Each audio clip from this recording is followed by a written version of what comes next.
Civilization 6, or Civ 6, is like the politician insider trading club. They have all the secrets, and no, you can't join. But unlike the Jeff Bezos wannabes, I'll reveal the insider trading tips for Civ 6 that will let you dominate the game. These 5 tips are fairly uncommon. I'm not going to tell you to build more campuses for a science victory. I decided to rack my brain to the point of hemorrhaging to get you guys these piping hot tips that will change your game. So if you like the word hemorrhage, or you just enjoy my Civ 6 comment, leave a like and subscribe to not miss out on future videos, and let me know down below what you want to see next. The first tip I have is to use traders.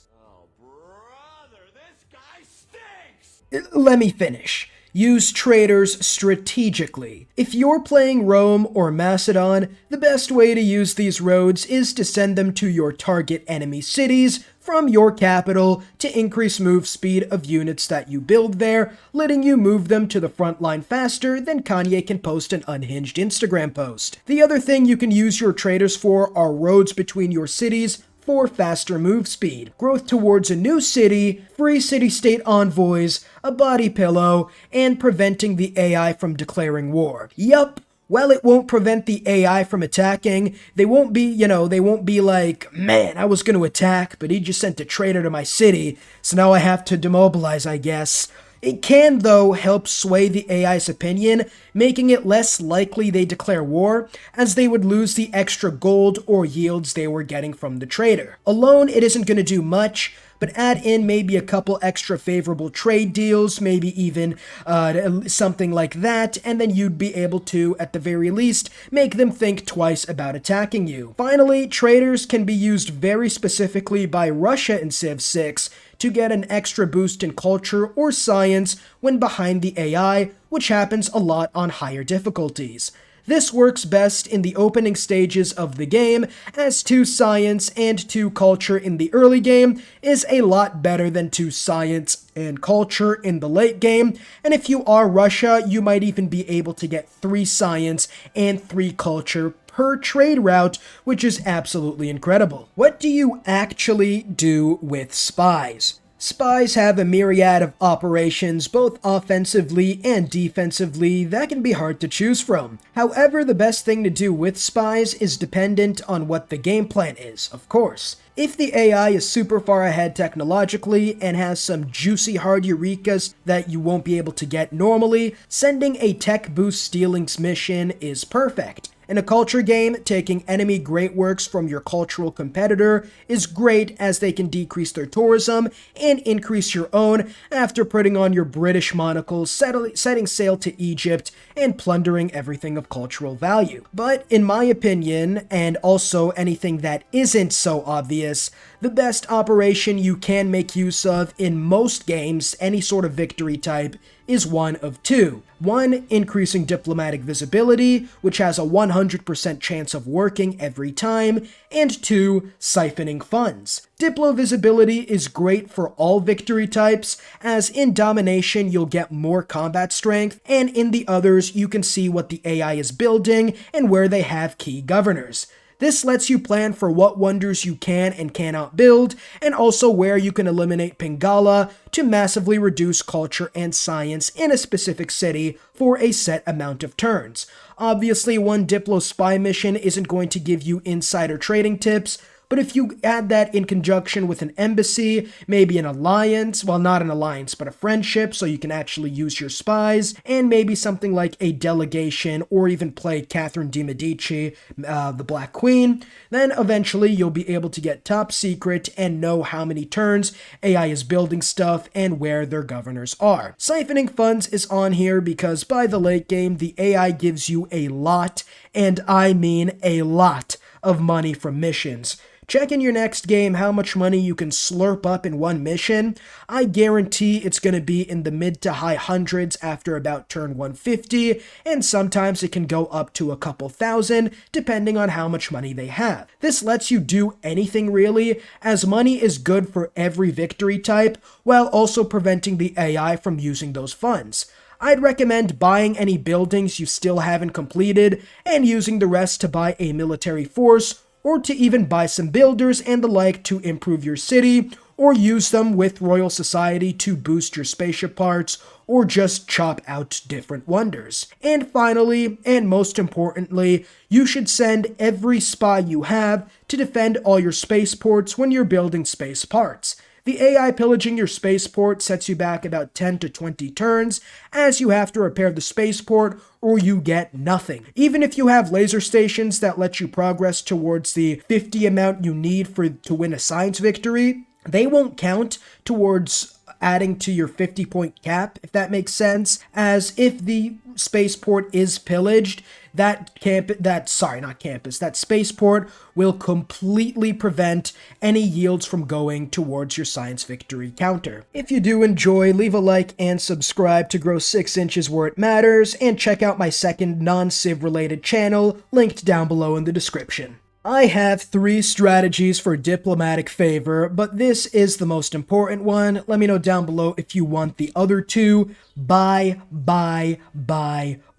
And finally, buy. In the first 50 to 60 turns, before the real First World Congress vote essentially, the AI will view Diplo favor less favorably than used toilet paper. Being worth less than a crack alley BJ, the AI will love to sell you its Diplo favor in the early game for limited or even less than limited funds. I'm talking about they'll sell you 20 Diplo favor for 2 gold. Not per turn, 2 gold, period.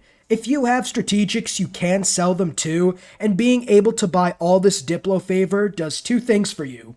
1, you can use that to get some early resolutions to go your way, letting you get an advantage towards Great People Generation, military, or just to give you a couple early Diplo victory points, as the early game is the hardest stage to get Diplo victory points, because unless you're suzerain of a city-state, you aren't really going to be making much Diplo favor anyways, and being able to buy Diplo favor for cheap early on will allow you to pretty much easily and guarantee the first 2 Diplo victory points to be yours. You can then sell once Diplo becomes worth something.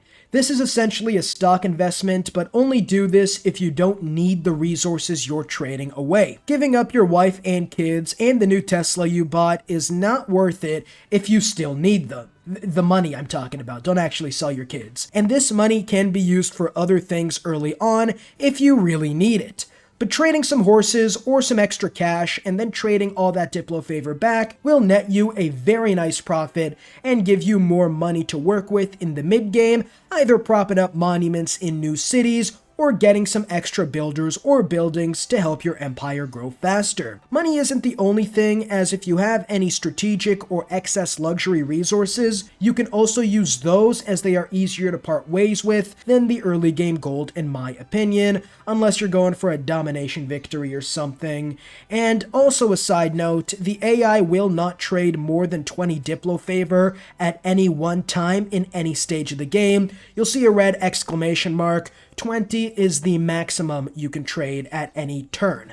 In wars, there is one thing that I and many others consistently forget about, and that is pillaging. Pillaging tiles gives you yields depending on the type, as you can get everything from science, culture, health, gold, but the best way to pillage is to cripple the enemy. All units that require strategic resources will lose up to 20 combat strength if the AI doesn't have the resources the unit requires, like iron for swordsmen, oil for planes, etc. And the unit also can't heal at the end of every turn if they don't have the resources, which is big, leading to a war of attrition that you will 100% win, even if you have a couple eras behind when it comes to technology. This makes sense though, as a swordsman without iron is just a naked guy running into battle, which might be a little scary if the dude is Scottish and his last name is Wallace, but most of the time, iron swordsmen early game are super easy to deal with, ironless swordsmen, and you can do all that by pillaging every resource the enemy has, which you can use the search tool to find. You can also pillage roads to prevent movement speed from the AI, pillage them in strategic locations like across a river, on a hill, or in any sort of rough terrain, so that you are very much limiting their movements, and you can also pillage luxuries to sow discontent. could do so, you...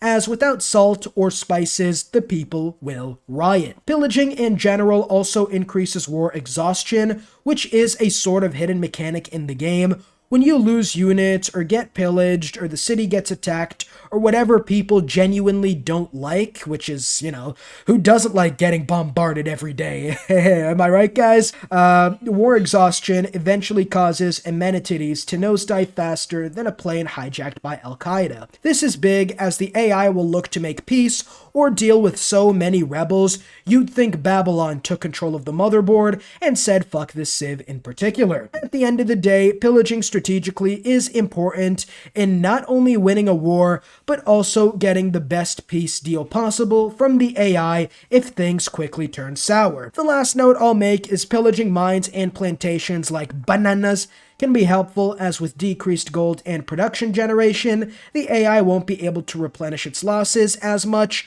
leading to an easier victory for you. And use horsemen. Horsemen have the most movement speed in the early game, letting you move and pillage without having to worry about zone of control or enemy units catching you more out of position than a conservative in a gay nightclub. And for the last tip, this is super helpful and will let you have your own "the British are coming" moment. When you're close to an AI in the early game, there will be a war, no doubt about it. Unless there is a mountain range in between, or a weaker neighbor that is getting attacked by another civ nearby, or maybe the distance between borders is too great. And aside from that, the AI will attack 9 times out of 10 to start a war. But how do you prepare for that? Forward observers, of course. Sending some spare units to strategic positions like hills. It's really mostly hills, as to let you have a wider degree of vision. You can see when the AI is about to launch an invasion, as the 8 warriors coming your way are probably not interested in reminiscing about old times or having tea and crumpets. This will let you know whether the AI is going to war with you, and if they are, you can prepare by going in full-on defense mode, building some archers, walls perhaps, stockpiling gold to purchase multiple units. Heck, maybe you can research archery if you haven't already, as the AI might be far enough away for you to make that happen if you still haven't done that. This will at least let you position your units in perfect defensive formation and bring them back home from exploring, letting you make a stronger defense than otherwise